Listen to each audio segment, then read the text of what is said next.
Boa noite, amigos. Mais um episódio do The Dealers para você. Como sempre, contando histórias da distribuição automotiva brasileira e do mundo aqui nesse canal que é feito só para você. Então eu preciso que você pegue e curta, siga, compartilhe nos grupos. Ajuda a gente precisa de audiência. Bom, no episódio de hoje, nós temos uma coisa inédita, porque nós temos um time enorme participando aqui do The Dealers. E a gente vai contar uma história bem bacana de uma empresa que está há 34 anos, ou seja, mais de 30 anos, servindo a indústria automotiva brasileira. E eu vou contar a história aqui da Mega Dealer, e eu trouxe aqui meus sócios para me ajudar a contar a história. Então aqui o Ari Kipenichi, o Fábio Braga e o Nilson Redes Caldeira. Estão aqui do meu lado.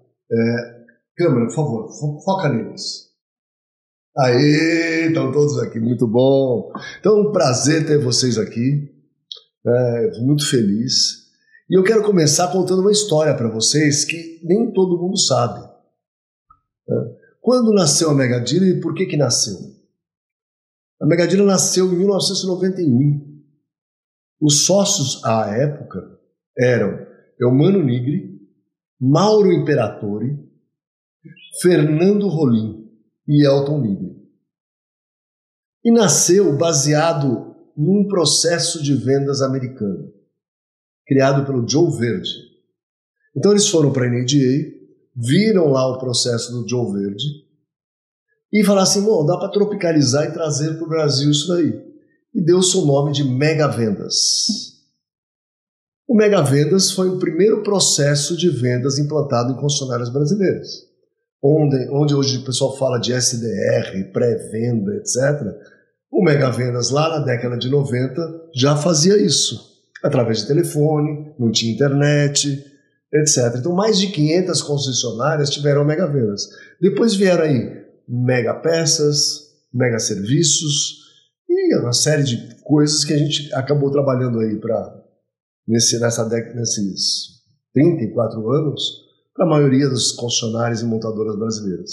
Eu entrei no negócio, aí cada um pode contar um pouquinho da sua história, mas eu vou contar da minha história aqui.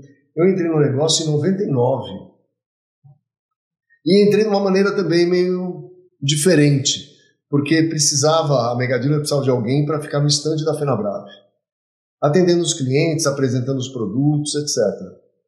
E eu me candidatei, falei assim, eu vou. Eu conhecia já o Kiko, que é o Elton Nigri, e ele falou, você vai? Eu vou. Eu falei, mas quanto você paga? Ele falou assim, não, eu pago hospedagem e alimentação. O resto é por tua conta. Eu estava lá desempregado, sem saber o que fazer da vida, catando papel no vento, fui. Quando eu fiz uma apresentação, acho que de peças, alguma coisa assim, o concessionário falou assim, quando você for para a próxima vez na concessionária, leva ele. Aí o Kiko falou, mas você paga para levar? Eu pago, então leva. Nesse meio do caminho eu virei consultor da Mega Dealer. E depois de um tempo fui adquirindo cotas da Mega Dealer, até hoje estar aqui com vocês. Então é uma historinha rápida, mas é bacana, eu gosto de contar, e fique registrado isso aqui. Então, estamos aí. Logo depois vem o Nilson, né, Nilson? Sim, muito interessante também a minha história, né? Eu entrei na Mega Dealer em 2009. Eu entrei como instrutor e também como montador, criador de treinamentos. Na época você falou assim, olha, eu tenho esse treinamento aqui para Abradif, treinamento de consultor de serviços, né? É o CABVS, né? Criando atitudes vencedoras para a venda de serviços, né? Aí nós montamos, fomos na Abradif, apresentamos, e aí começamos a montar, além de montar o treinamento, a ministrar o treinamento, toda a rede Ford, no Brasil inteiro lá. E aí nós chegamos num consenso, né? Você falou assim, me convidou para ser sócio e tal. E aí a gente começou em 2009. Né? Eu estou lá. Então dá o quê? 15 anos? 16 anos. 16 anos. 16 anos. Muito bacana.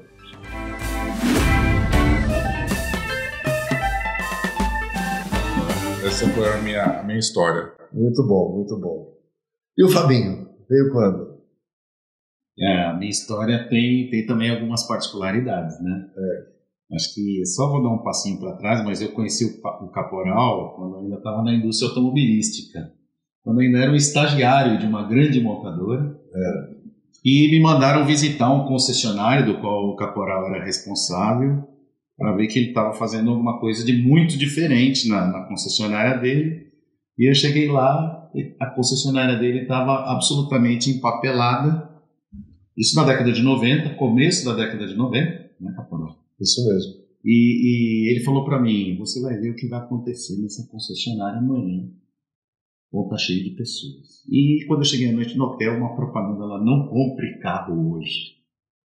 O famoso Breca Varejo, feito pela primeira vez por uma concessionária no Brasil, uma concessionária que o Caporal trabalhava em Campo Grande, e foi um sucesso. No dia seguinte de manhã tinha gente batendo no portão para entrar na concessionária. Eu voltei para a montadora e acabei executando isso no nível regional, na regional de Campinas, na regional de Bauru, e foi uma operação de muito sucesso que várias montadoras fazem até hoje, né? Muitos anos depois da carreira na indústria automobilística, em algumas montadoras, depois eu trabalhei numa empresa norte-americana de consultoria, de pesquisa e de satisfação de mercado, chama-se J.D. Power. E depois de 5 anos nessa empresa, a empresa decidiu fechar as operações no Brasil. A gente tinha muitos clientes que trabalhavam, dentre eles algumas montadoras, inclusive, e aí a empresa decidiu fechar os negócios no Brasil, e eu marquei uma conversa com o meu velho amigo Caporal, que tinha uma empresa de consultoria. Como tomar um café, falei, poxa, não podemos deixar esse monte de clientes que temos na empresa. Foi quando eu recebi o convite do Caporal para me associar, para ser um dos sócios da minha família.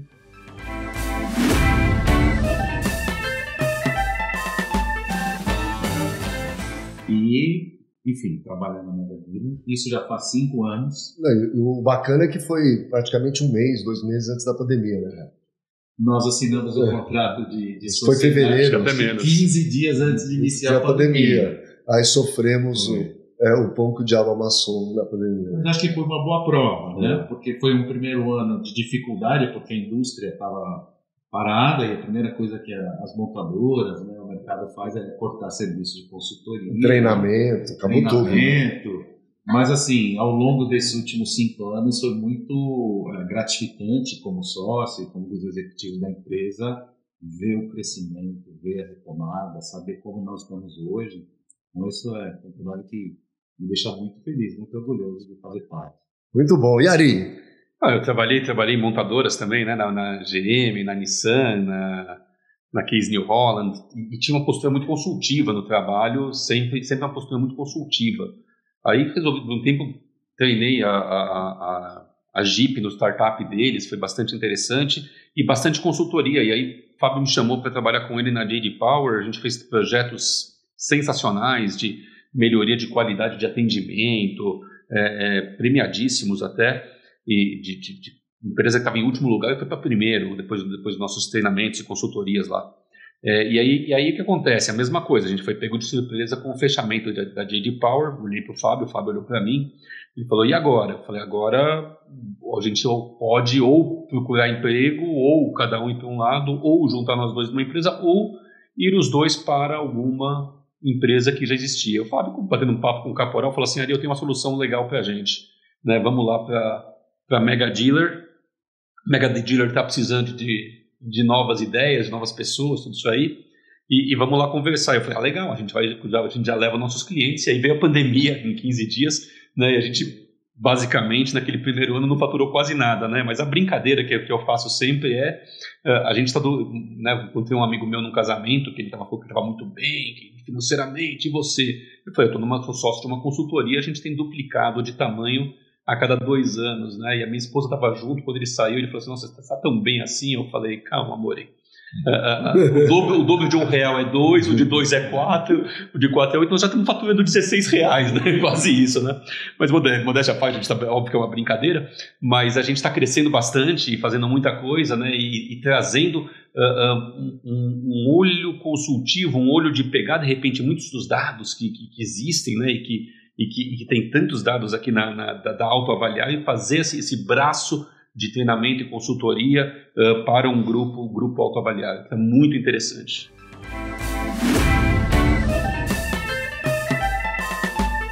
Muito bom, muito bom. Hoje em dia, né, tomar decisões baseadas em dados é uma coisa muito importante, né, que normalmente os empresários apostam muito no feeling, na experiência, já fiz, deu certo, vou repetir. E a gente sabe que sucesso passado não é garantia de sucesso no presente e no futuro, né? A gente não sabe. Ainda mais num país onde o passado é imprevisível, né? Que é o nosso. Então a gente sabe que tomar decisões baseadas em dados é uma das coisas mais assertivas que um empresário, principalmente no setor automotivo, que tem 4 operações dentro da mesma, uma quantidade de dados absurda, né, deveria tomar, olhando para o mercado. E a gente hoje tem algumas ferramentas para isso, né? Eu queria que vocês contassem um pouquinho como é que funciona e o porquê cada ferramenta aí. Quem começa? Eu queria levantar um ponto, a gente está falando de tomar decisão, e eu deixo até os colegas falarem depois em vendas, mas eu quero falar um pouco das decisões de pós-vendas.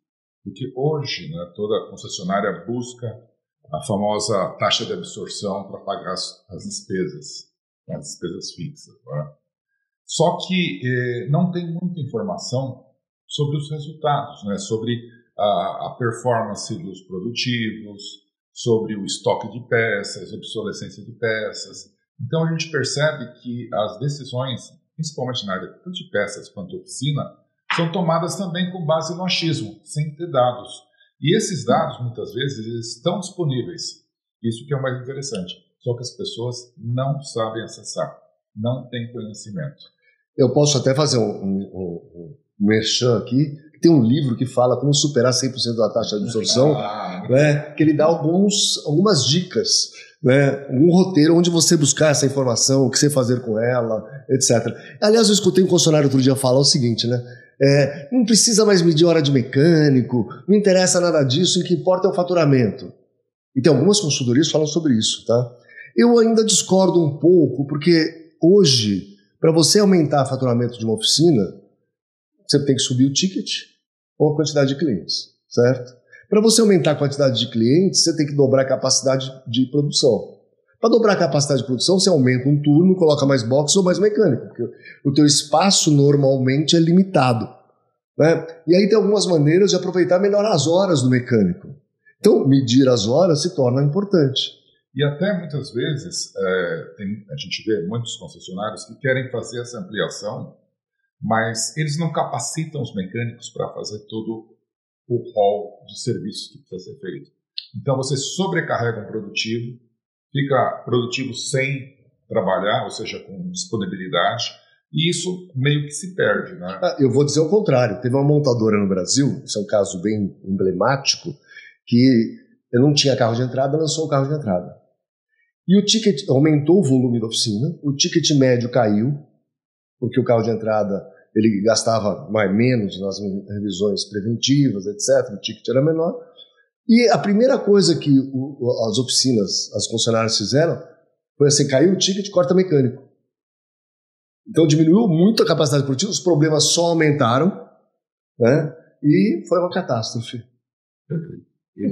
Então, só para concluir nesse ponto, do pós-venda, né, é terrível, né, você tomar decisões com base ou no histórico passado ou em feeling, né, sendo que no próprio DMS da concessionária você tem informações, ou seja, precisa ter um treinamento, um coaching para que os profissionais da área de pós-venda possam aproveitar melhor esses dados e tirar melhores decisões. Muito bom.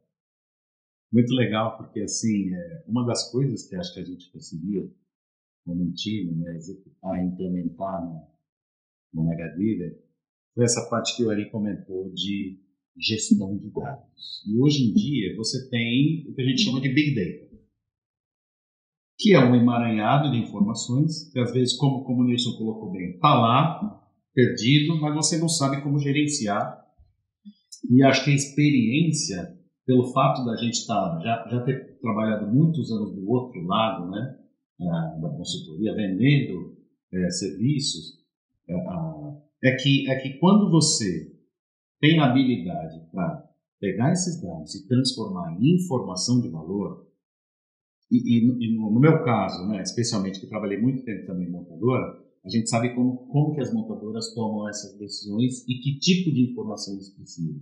Então a gente acaba usando esse Big Data para transformar isso em informações de valor para a tomada de decisões. E na maioria das vezes, Caporal, as decisões das montadoras são decisões difíceis, né? Tomadas pelos líderes, tomadas pelos gestores e que representam, às vezes, muita grana. Uma decisão correta e uma decisão errada, ela pode gerar aí uma diferença muito grande na rentabilidade da empresa, né? Então, eu acho que a gente tem habilidade para tratar esse Big Data, né? Transformar em informações de valor, seja ela, por exemplo, num reporte como o Transaction Price que a gente tem, que mede os descontos que estão sendo oferecidos pela rede de concessionárias. É uma informação de muito valor, mas quando a gente criou esse reporte, né, a gente se lembra como é que isso era feito anteriormente no mercado. Poxa, coleta de notas fiscais manuais feita por... Ligações para concessionárias. Ligações para concessionárias, né? Então, assim, quantas coletas de nota fiscal você tem que fazer para mais de 5 mil concessionárias no Brasil para ter uma ideia do preço que estão sendo praticados? É absolutamente inviável fazer isso manualmente hoje em dia, né?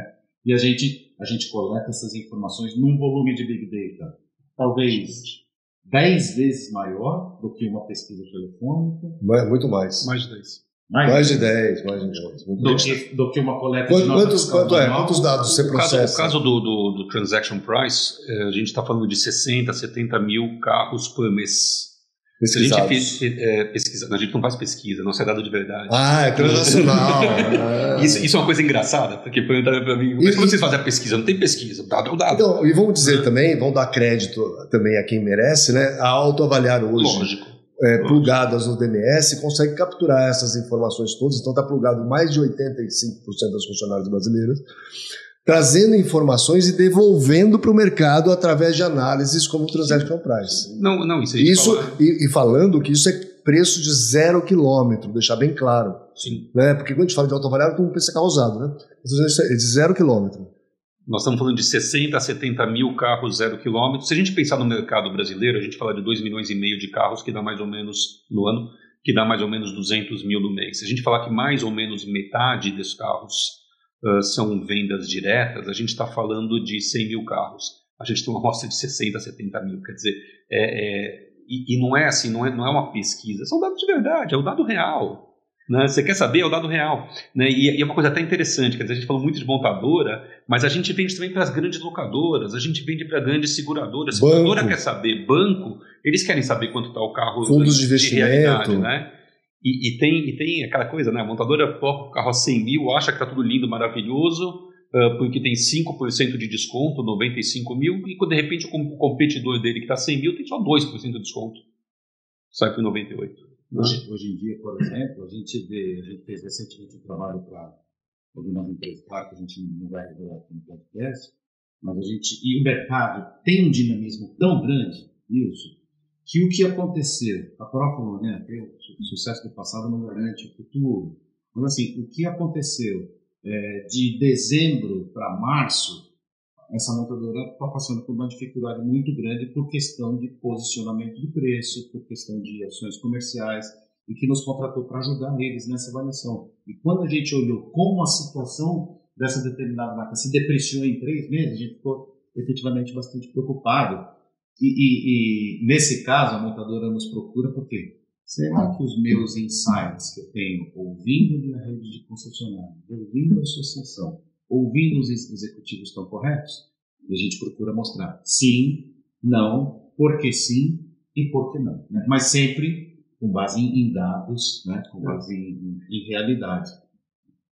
E a gente está num momento no Brasil que aumento exponencial de concessionárias, marcas, né? Todas fazendo uma produção, dizendo que vão ter uma produção grande, E a gente sabe que isso é acima da capacidade de demanda do mercado, né? Então, a gente não sabe direito o que vai acontecer, porque nunca antes na história desse país isso aconteceu.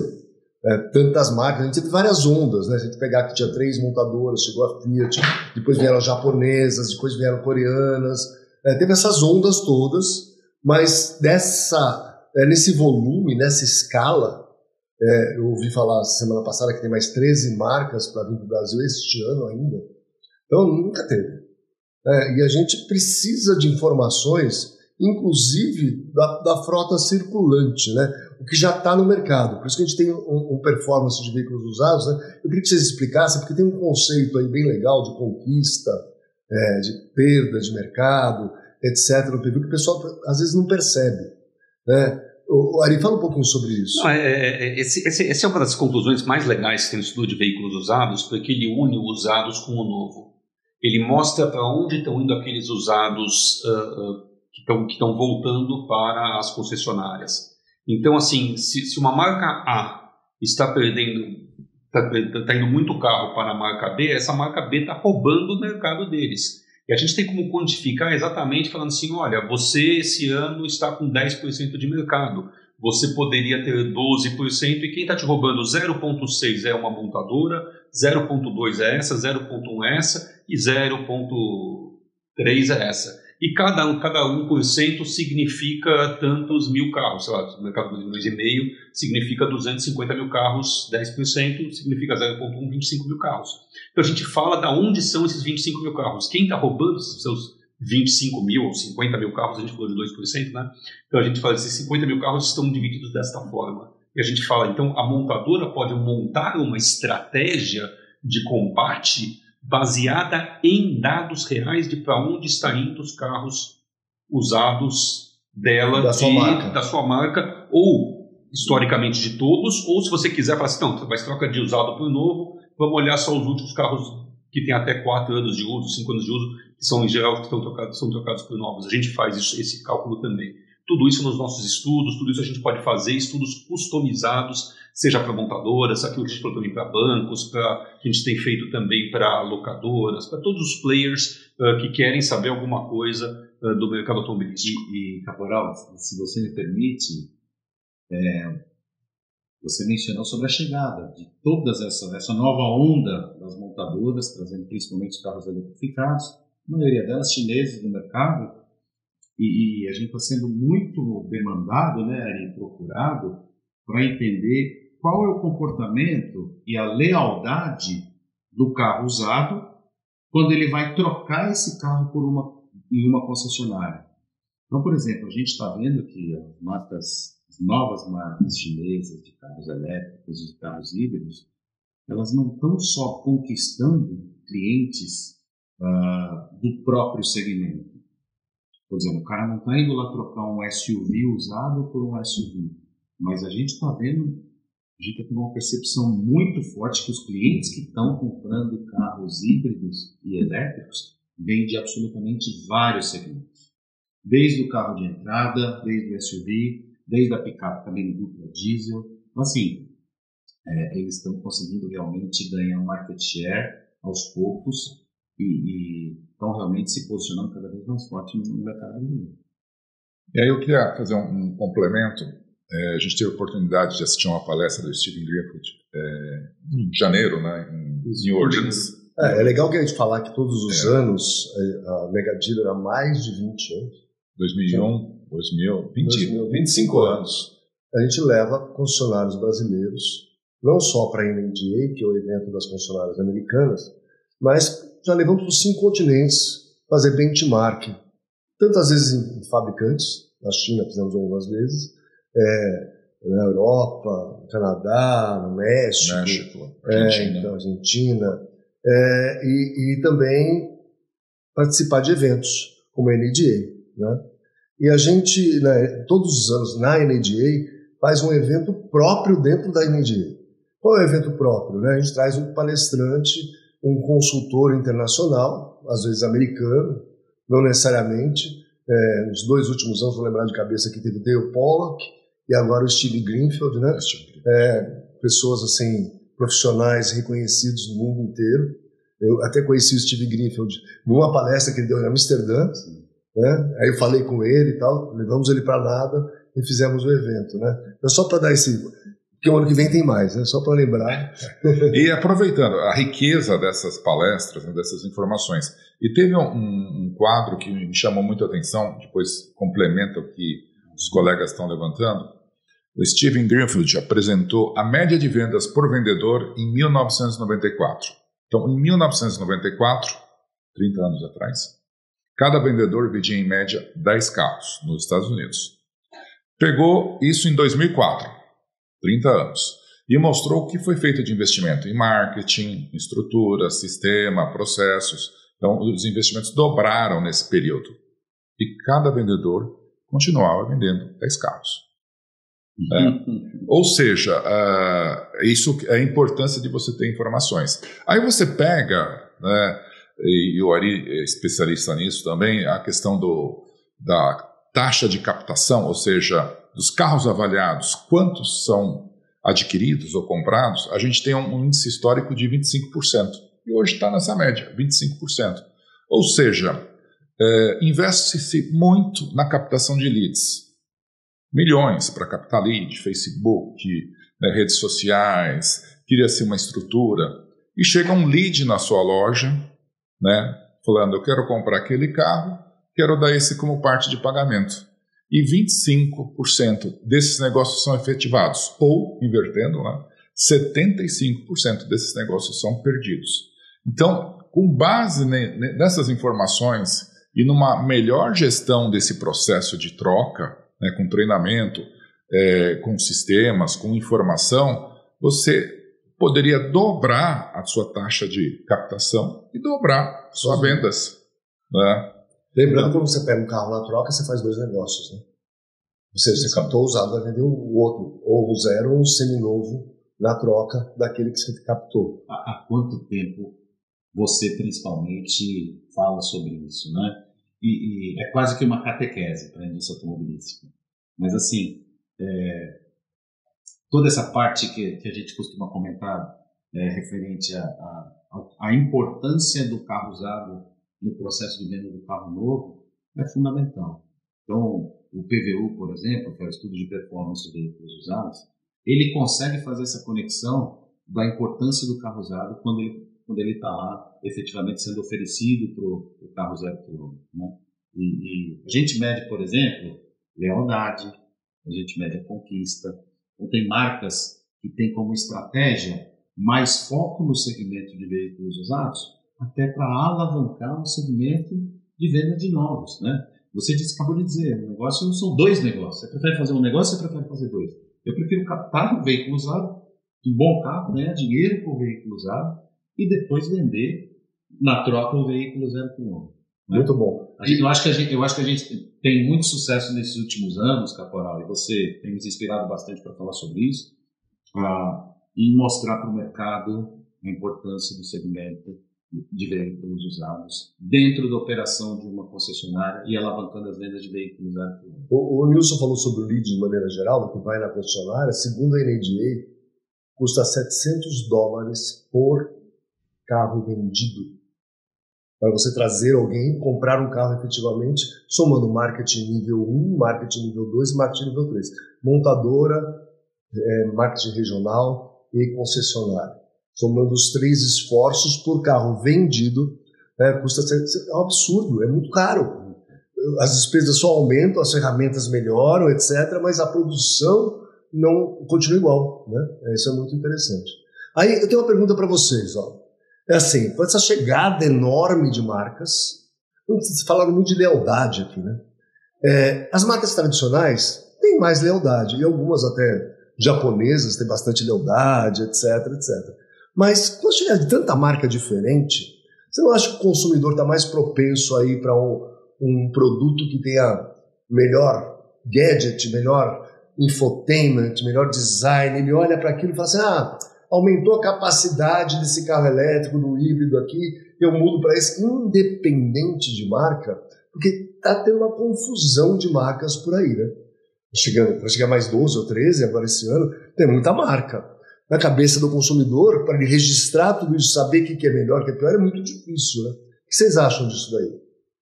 Olha, as marcas novas vão acabar, não tem outro jeito, captando de quem tem mais no mercado. Comendo pelas beiradas. Comendo pelas beiradas. No início, no ano passado, ou 2 anos atrás, vieram já as duas. Vi algumas chinesas antes, mas vieram 2 novas chinesas, né, Great Wall e BYD. Mas uma coisa que chocou um pouco a gente é as marcas tradicionais esperaram para vir procurar a gente para falar: mas de quem que eles estão roubando? E esperaram 1 ano, 1 ano e meio para isso aí. E a gente tem essa informação, lógico que a gente tem essa informação.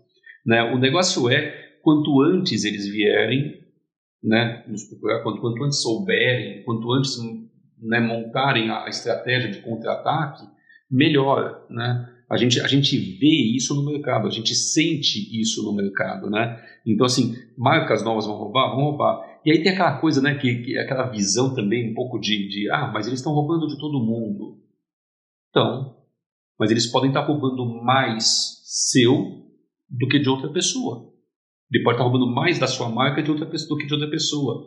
A gente fez um estudo muito interessante mostrando assim, dentro do segmento de BSUV, quantos daqueles T-Cross voltam na Volkswagen, quantos dos Cretas estão voltando na GM, na Jeep, etc. Né? E assim a gente olhou carro por carro e falou assim, óbvio que estão roubando de todo mundo, mas estão roubando mais de alguém. E mais do que essas marcas, porque aí tem o seguinte também, né? Você tem as marcas novas chegando, os chineses, tudo isso aí, e tem marca que se ligou e falou assim, opa, peraí, com o chinês que está de repente com um carro elétrico, eu vou perder de qualquer jeito, mas eu vou roubar do meu amigo antigo aqui, que já está no Brasil há 20, 30, 50, 100 anos, né? Eu vou roubar dele aqui, porque desses eu sei que eu vou perder, então eu já vou roubar desse aqui. Então essa estratégia também é montada através dos nossos relatórios, através da análise que é feita nas concessionárias. É muito interessante e é muito dado. E de uma maneira geral, complementando aí sobre a sua pergunta, Caporal, aquelas marcas que deram importância para a satisfação do consumidor, que ofereceram produtos de qualidade, você mencionou que tradicionalmente são as marcas, principalmente as marcas japonesas, Honda, Toyota se destacam bastante, né? Nissan. Do lado dos norte-americanos a gente vê a GM também com bastante força, né, em lealdade nos nossos relatórios, mas aquelas que realmente trataram o consumidor com respeito, com bons produtos ao longo dos últimos anos, são aquelas que estão sofrendo menos. Né? A gente vê outras marcas que não têm uma satisfação do cliente tão grande, não tem um pós-venda, como o Nilson comentou, tão forte, estão sofrendo mais. Né? E no meio disso tudo, a gente tem um espaço deixado pela Ford, né, que acabou se tornando uma montadora um pouco mais de nicho no mercado brasileiro, e que a gente vê também, principalmente ao longo do ano passado, as montadoras nos procurando, principalmente para os relatórios de veículos usados, o PVU, para definir estratégias de veículos usados. Bônus trading, por exemplo. Bônus trading na captação. Montadoras que estão, por exemplo, avaliando, olha, eu estou diminuindo a minha lealdade porque eu quero montar uma estratégia mais de conquista. Então, quero comprar mais carros de determinada marca porque entendo que sou mais competitivo nesse segmento. Então, isso também está acontecendo bastante. Muito bom, muito bom. Eu queria só complementar, porque como a gente tem o dia a dia com os concessionários, a gente percebe muito que o pessoal não acredita muitas vezes nesses chineses que estão chegando. Não, é chinês, não, carro elétrico, não. Assim, tem uma certa ressalva. E, como diria, né, na arte da guerra do Sun Tzu, né, a pior coisa que você pode fazer é menosprezar o concorrente. Então, assim, só um dado para ilustrar, né, a China produz hoje 40 milhões de veículos. Ela tem um mercado interno de 20. Então, ela tem um grande objetivo de ser a maior economia do mundo, aumentar o PIB dela. E ela sabe que ela aumenta o PIB, né? O carro é uma excelente ferramenta para você fazer esse crescimento. Então, essa tendência, né, a gente acredita que não é uma tendência transitória. Sendo uma tendência que vai ficar por um bom espaço, isso vai impactar nos diversos setores, vendas, pós-vendas e assim por diante. Né? Então, eu acredito que essa informação, quem tiver ela segura, né, com antecedência, vai poder se movimentar melhor. Sim. Quer falar? Não, eu ia falar sem dúvida isso, e a gente tem até uma coisa que a gente faz, né? Nas missões técnicas que a gente visita também concessionárias em outros países. E a gente esteve visitando concessionária nos Estados Unidos e eu lembro de ter perguntado assim, mas o que é aquele grupo de pessoas? Aqueles são os vendedores de veículos internos. E aqueles lá estão reunidos, mas eles fazem mais as vendas externas, como se fosse visitantes, né, para vendas diretas. E aqueles lá, aqueles são os compradores de veículos que não são de clientes que estão vindo trocar. Eu falei, como assim? Não, veículo usado. Como assim? Não, veículo usado que a gente vê o seguinte, se o Camry é o carro que está dando uma boa margem, usando um exemplo X qualquer, por exemplo, utilizou no dia. Se o Camry 2020 a 2023 está dando boa margem e eu não tenho esse carro no meu estoque, eu tenho aqueles 3, 4 caras que vão procurar Camrys aqui no estado, no caso da Califórnia, que a gente estava, né, aqui no estado da Califórnia, para poder abastecer a gente daquele carro que vai gerar lucro. Primeiro, porque esse carro vai gerar lucro. Segundo, porque o cliente que vem aqui, é uma concessionária Toyota, ele muitas vezes vem procurar um usado da Toyota. Então eu sei qual é o carro que está dando lucro agora. E tudo isso a gente tem que procurar, e tudo isso a gente tem que desenvolver. E o mercado brasileiro deve se contar nos dedos da mão quantas concessionárias tem alguém preocupado em falar assim, não, o que está dando lucro agora é o carro X do ano Y. Vou sair comprando esse carro. O concessionário americano tem uma característica bem particular, que eu acho que é bem bacana.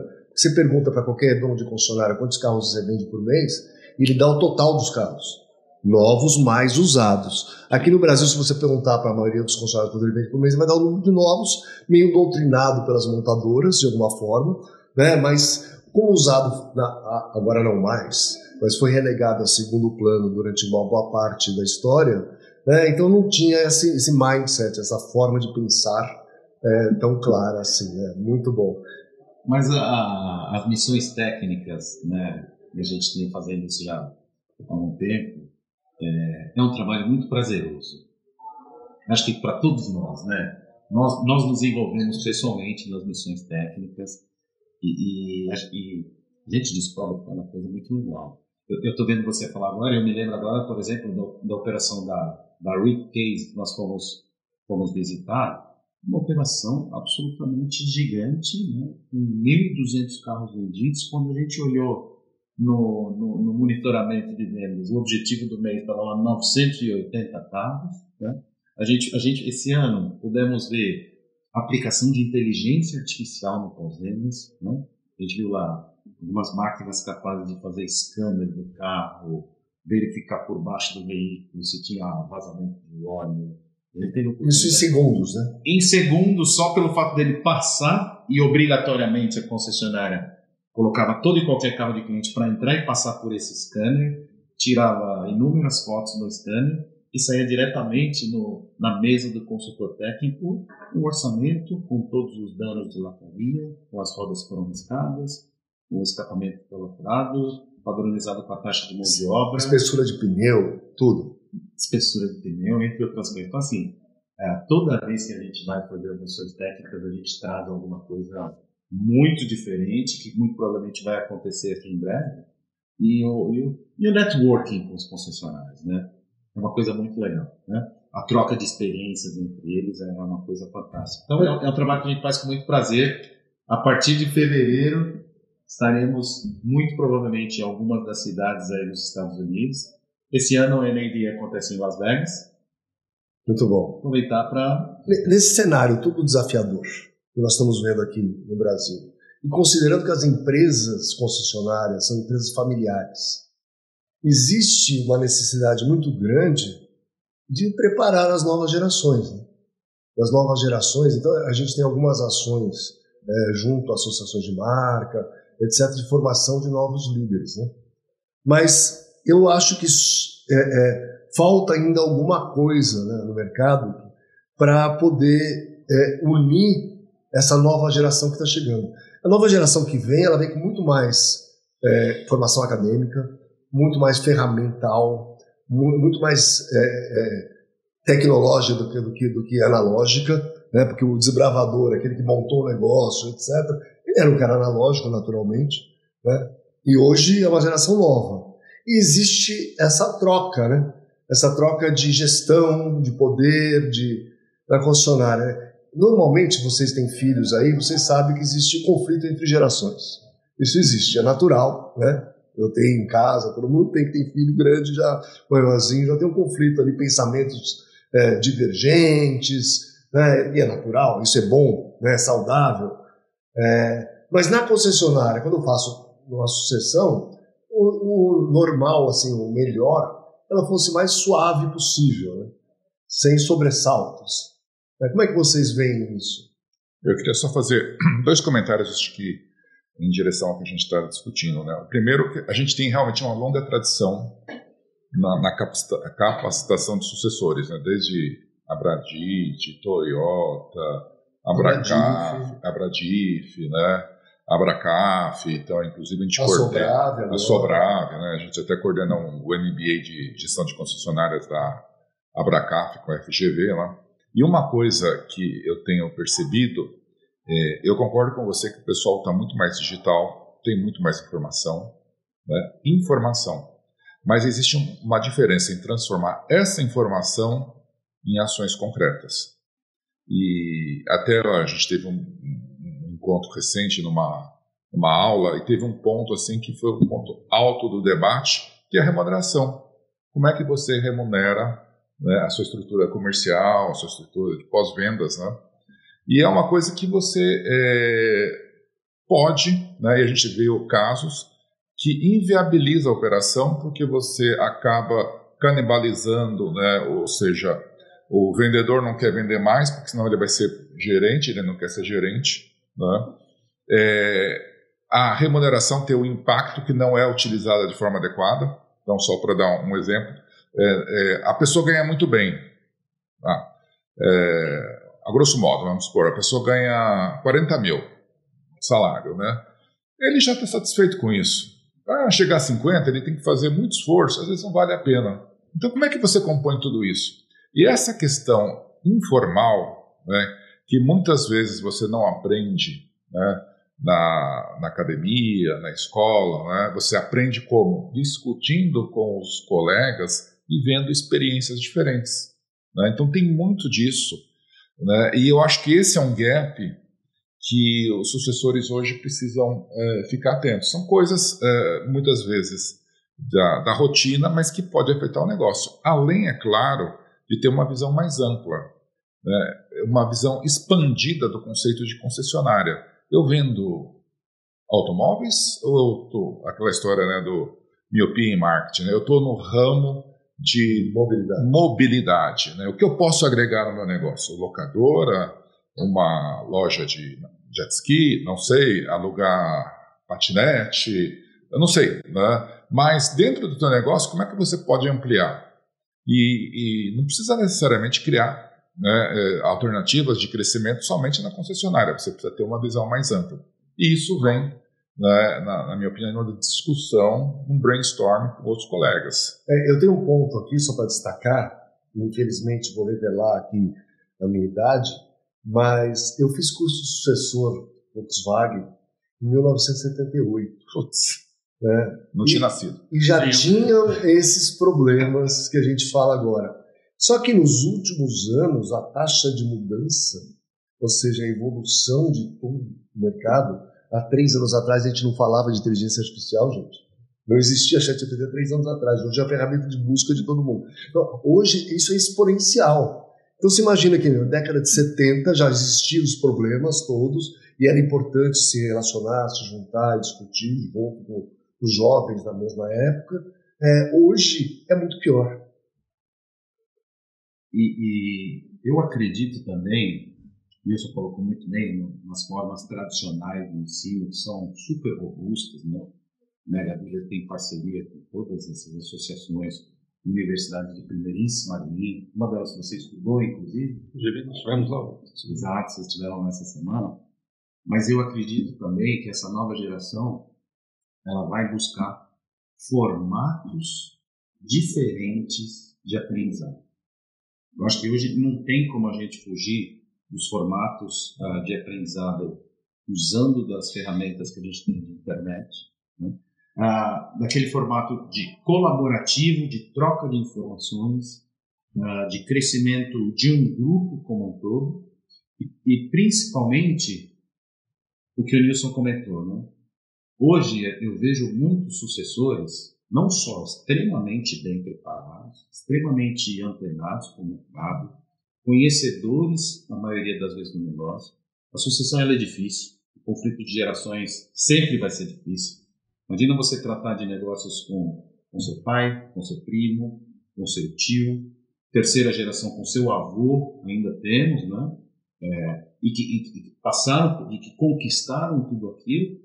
Então, eu acho que a necessidade do sucessor, em boa parte das vezes, é fazer a história dele e montar e perpetuar o legado do grupo como um todo, o legado de sucesso, né?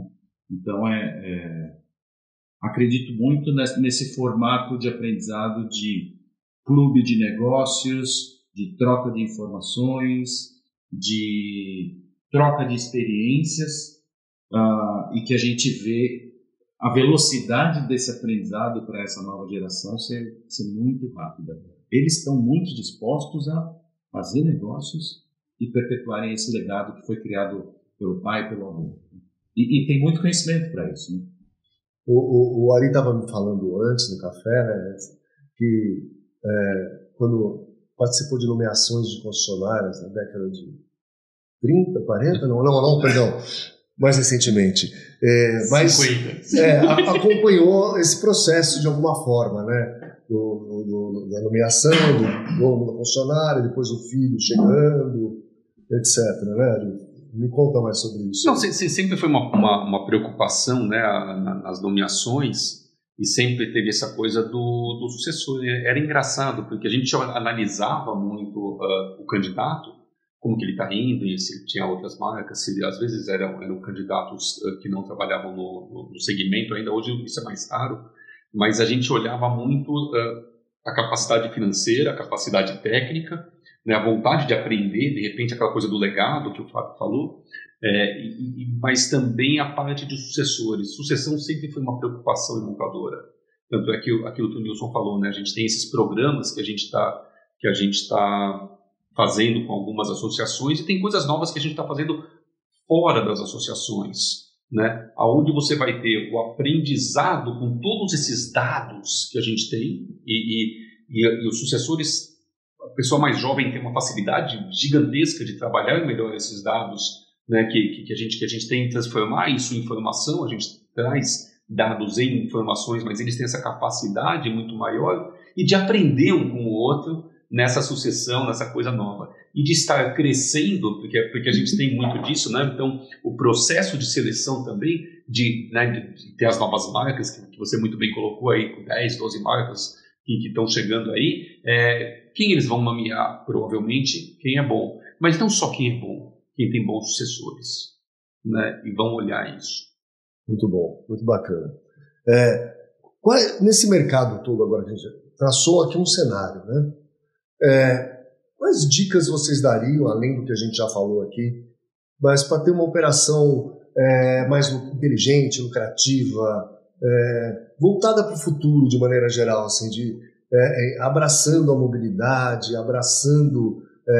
tomando decisões baseadas em dados? Eu acho importante vocês, como consultores experientes, darem sua visão. Eu vou complementar aqui. Uma das coisas que a gente teve com professores da GV, quando a gente esteve juntos para falar com os sucessores, né? E uma das coisas que eles perguntaram foi exatamente essa. Por exemplo, carro por assinatura vale a pena? E aí a gente fez isso almoçando com ele, né? A gente fez todos os cálculos, falando, olha, a depreciação do carro é tal, mais ou menos 30% em 3 anos, né? Os custos de PVA, demais impostos que se paga, emplacamento, seguro, revisão, uma série de coisas que o carro por assinatura não paga, e fizemos a conta com ele, e ele ficou olhando maravilhado, né, com isso aí. Nossa, mas se fizer essa conta, você vai ver o que é melhor e o que é pior, né? Tem uma variável importante agora, né? Quando você faz essa conta, você tem que fazer do carro a combustão e do carro elétrico. Porque o carro elétrico vai ter um custo de manutenção diferente, vai ter a depreciação diferente, vai ter uma série de coisas. Então, hoje em dia tem mais variáveis, marcas diferentes, né? Não, e a velocidade inovativa nos veículos, quer dizer, quanto mais rápida a inovação, maior a depreciação também. Se você tiver carros, hoje a gente fala de elétrico, uns 2, 3 anos atrás a gente fez uma consultoria para uma marca premium, e uma das coisas é, vamos vender mais elétricos, como fazer isso, né? Um dos casos que eles tinham com a gente. E se a gente olhar agora, um dos problemas que havia era a autonomia do carro. Porque o carro só tem 200 km de autonomia. Hoje em dia não tem mais elétrico com 200 km, é 400, é 700, é muito mais. Então aquela história do voo de São Paulo ao Rio, tenho que parar, não vai haver posto de abastecimento de elétrico, coisa assim. Tudo bem, os elétricos novos têm 400. Tem uns que tem 800. Você chega até o Rio. Tem uns que tem 800. 700, 800. Então, você chega até o Rio, pronto, acabou. Não tem mais essa preocupação, quer dizer, então são coisas que vão mudando, e a velocidade da inovação é sensacional. Muito bom. Muito bom. Eu acredito que, assim, dos itens mais importantes e que não podem, de forma alguma, ser deixados de lado, acho que, em primeiro lugar, eu gosto muito de falar de gestão de negócios, né, Corporal? Se hoje o investidor, o empresário, o sucessor não tiver a visão globalizada para que ele entenda o momento de transformação da indústria automobilística e saber como estrategicamente ele vai se posicionar como responsável pelos negócios da família, como um todo, ele precisa principalmente entender que esse é um momento, talvez um dos momentos mais particulares que a gente está passando pela indústria automobilística, não só das transformações do powertrain, de migração dos veículos a combustão, a migração para a eletrificação, para os veículos híbridos, mas em qual das marcas e em quais tipos de operações eu vou investir para os próximos 10 anos. Pode ser que o meu negócio atual não tenha mais tanta força futura, né? Pode ser que ele passe por algumas dificuldades. Então, assim, eu não vou mais colocar todos os ovos na mesma cesta, vou diversificar um pouco o meu negócio, quero que faça parte do meu portfólio uma operação de caminhões, uma operação de moto, estrategicamente quero ter uma marca chinesa de veículos eletrificados, né? Então, assim, eu acho que essas questões de gestão do negócio têm que ser muito bem entendidas para perpetuar esse sucesso ou para manter o legado, né? E assim, no plano mais tático, no plano de ferramentas, tem coisas que não dá mais para ficar de fora, né? Aplicação de inteligência artificial, 7 dias, 24 horas por dia, aplicação de atendimento ao cliente, automação de processos que vão atender melhor o cliente, vão facilitar a vida de todo mundo, né? A inteligência artificial está aí na porta de todo mundo, então acho que a questão é como aplicar. E por último, ter aquele drive, né? aquela sensação contínua de inovação. Acompanhar tudo que está acontecendo de inovação para poder trazer isso para os seus negócios, né? Seja sobre a ótica de gestão de pessoas, seja sobre a ótica de processos, seja sobre a ótica de satisfação do cliente final, de fidelização do cliente final, ele tem que sempre aplicar inovação. Acho que esses são os pontos fundamentais para eles prestarem bastante atenção. Isso, complementando. Eu queria complementar com 3 pontos. Né? Contar uma historinha para vocês. Eu estava falando com um concessionário, amigo nosso de Rondônia. Né? Eu perguntei, quantas vezes o teu mecânico vai para São Paulo fazer treinamento? Ele falou, 4 a 5 vezes por ano. Eu, nossa, muito bom, né? E o gerente, a nível gerencial? Esses aí vão uma vez, olha lá, 2 vezes, mais ou menos, né? E o dono? Não, esse nunca faz treinamento. De vez em quando ele viaja aí e tal, mas nunca treina, nunca se atualiza assim muito, né? Então você percebe uma pirâmide onde a base, né, ela está sendo treinada, e à medida que as pessoas vão evoluindo, elas não têm essa preocupação com a atualização, com treinamento, com capacitação. Então esse é o primeiro ponto que eu acho que que todos os concessionários, né, devem ficar atentos a essa questão. E inverter essa pirâmide, né? E inverter de que forma? Se você é dono de uma concessionária, o teu foco tem que ser um foco visionário. Não é o que a gente estava discutindo aqui. Você não pode ficar se preocupando muito com o dia a dia. Você tem que ter um foco visionário e em pessoas. Ou seja, desenvolver as pessoas para que elas façam um bom trabalho.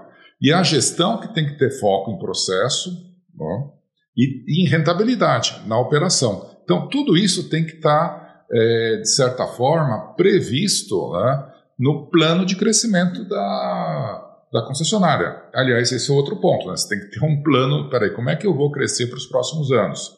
Né? Meu roadmap, como é que eu vou estar daqui a 10 anos? Será que eu vou estar com essa mesma bandeira? Ou vou agregar outras bandeiras, ou vou agregar outros negócios? Né? E o terceiro ponto, que eu acho que é um ponto também de destaque, hoje a gente já tem muita ferramenta disponível. Será que eu estou usando todas as ferramentas? É uma coisa que a gente comentou aqui. Hoje a gente tem muita ferramenta. Eu vou dar um exemplo aí muito, muito interessante. Né? Todo mundo hoje faz anúncio de carro. Né? Todo mundo coloca foto, anuncia no marketplace, anuncia no site. Como é que são essas fotos? Como é que são esses anúncios? São de boa qualidade? Na verdade, se a gente acompanha isso, analisa, né? E a gente vê que muita gente perde vendas porque não sabe fazer um anúncio de boa qualidade. Não tem uma foto, não tem um vídeo. Então, faltam informações. E hoje, né, a própria Mega Dealer tem ferramentas de inteligência artificial que você tira a foto de um carro em menos de 1 minuto. Você faz um vídeo, pronto, já saem as fotos, já tem o vídeo, né, do carro em 360, você manda para o cliente. No seu estúdio, não precisa comprar mais estúdio, construir estúdio, né?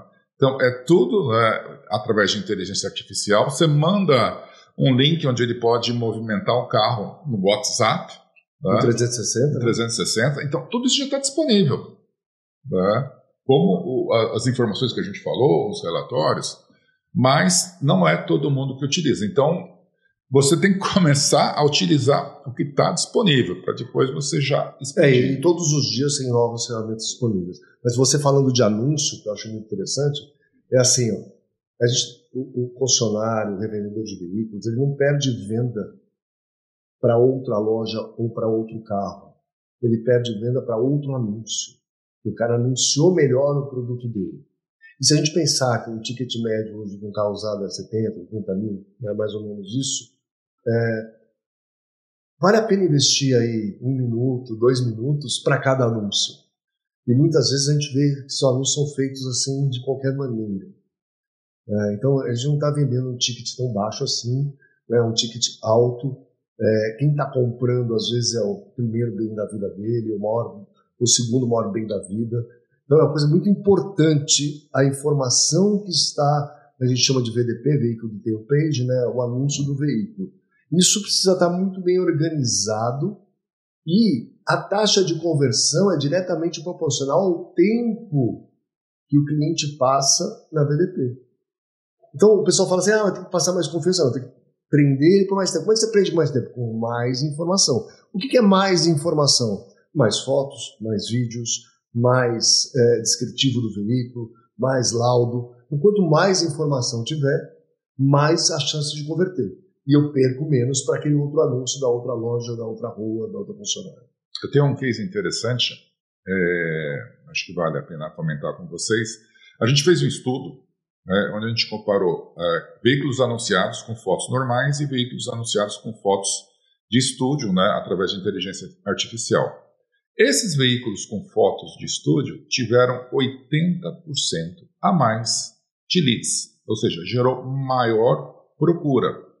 E tem um caso de um amigo nosso que chegou um cliente lá na loja dele e falou, onde é que fica o estúdio? Que eu vi o carro no estúdio, tal, achei bonito o teu logotipo atrás. Aí ele falou assim, meu estúdio fica no celular. Essa você não contou, essa é boa. Na First Line, o nosso amigo Eric Winston. E o cliente foi lá e falou assim, não, adorei o carro, né, uma Land Rover, né, mas eu queria ver o estúdio de vocês, achei muito bonito e tal. Então, olha o potencial que tem, além, é claro, de reduzir custo, porque isso você reduz o tempo de processamento e assim por diante. E aquela história, né? Vamos supor que você estivesse vendendo um apartamento, você vai colocar foto do quarto desarrumado, cheio de roupa no chão, bagunçado, sujo, ou você vai colocar a foto do quarto limpo, às vezes ele limpo total, sem a cama, sem as coisas. É exatamente isso que o nosso produto faz, o Mega Imagens. Agora a tendência, por exemplo, de fotos para venda de imóveis, também recentemente, é você colocar imóveis através da inteligência artificial povoando e não anunciar os seus imóveis absolutamente vazios, sem nada. Então você preenche dentro do imóvel para não ficar um buraco, né? No nosso caso, Mega Imagens, a gente já faz isso, porque a gente coloca o logo, a gente melhora a foto, eventualmente corrige alguns defeitos de iluminação, cobre os vidros, né? Perfeito, isso mesmo. E acho que o grande ponto que o Wilson colocou muito bem, é um custo muito barato, para você não perder o lead para o concorrente. Você compra, quando a gente está comprando uma coisa, a gente compra as fotos que estão lá na internet. Então essas fotos têm que estar com mais alta qualidade, né? Tem que estar bonitas, tem que estar atrativas. E a gente consegue fazer isso com o Mega Imagens. Muito bom, muito bom. Pessoal, nós demos nosso tempo aqui, nós vamos concluir nosso podcast. Eu quero agradecer muito a presença de vocês. Uma honra ter vocês aqui comigo hoje. Isso vai ficar gravado para a história. Então eu espero que vocês tenham gostado, que todo mundo tenha curtido aí. E eu tenho um presente para vocês aqui, um vinho aqui, cortesia da Alto Avaliar para cada um. Isso pode passar aqui, mais um. Obrigado. Olha só, com embalagem. Olha, muito bom. Muito bom.